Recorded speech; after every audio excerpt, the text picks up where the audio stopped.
Hey you guys, today on Mom's Shrimp we are making shrimp etouffee. It is a simple flavor packed recipe that you can whip up for your family in just 30 minutes. So let's get started. First you're going to take some butter and melt it in a skillet on medium heat. Again, medium heat. My skillet was a little too hot because my twins were distracting me, but whatever. Next you're going to add in your vegetables, which is going to be a blend of poblano peppers, red onions, celery, yellow bell peppers, and garlic. Mix that thoroughly and you're going to cook it down for about 3 to 5 minutes until your vegetables are tender and translucent. Once they're translucent, then you're just going to add in your spice blend.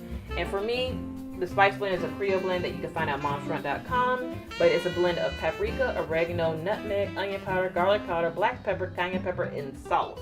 It's a mouthful, but when I tell you guys, you will not be disappointed. It is delicious. Now you're just going to let this cook for about 2 minutes because this will help for the flavors to be enhanced. Next, you're going to add in your flour. And you're adding your flour in at this moment because what's going to happen is the flour is going to stick to the vegetables, which will help in aiding the prevention of clumps when you add in your broth. So it's a really cool technique and trick. You're just going to add the flour in and cook it for about 2 minutes to cook the raw edge off, and then add in a cup of freshly chopped Roma tomatoes. You can use canned tomatoes if you choose to. I just like fresh. So you're going to add that in and you're going to cook it for about 5 minutes until your tomatoes are nice and tender. And at that point, you're going to add in your broth. Now traditionally you would do a shrimp broth. I didn't have any, so I did a chicken broth and it came out perfectly good. It was delicious. Did make a difference. You're going to whisk all your ingredients together, and as you guys can see, there are absolutely no clumps. So really cool technique. Try it. Now give this about 5 minutes to let it simmer and thicken, and once it's at the desired thickness of what you're looking for, you're good to go. So right there was perfect for me. Next you're going to add in your shrimp.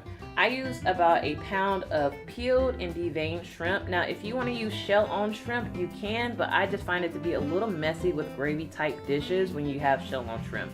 I don't have time for all that.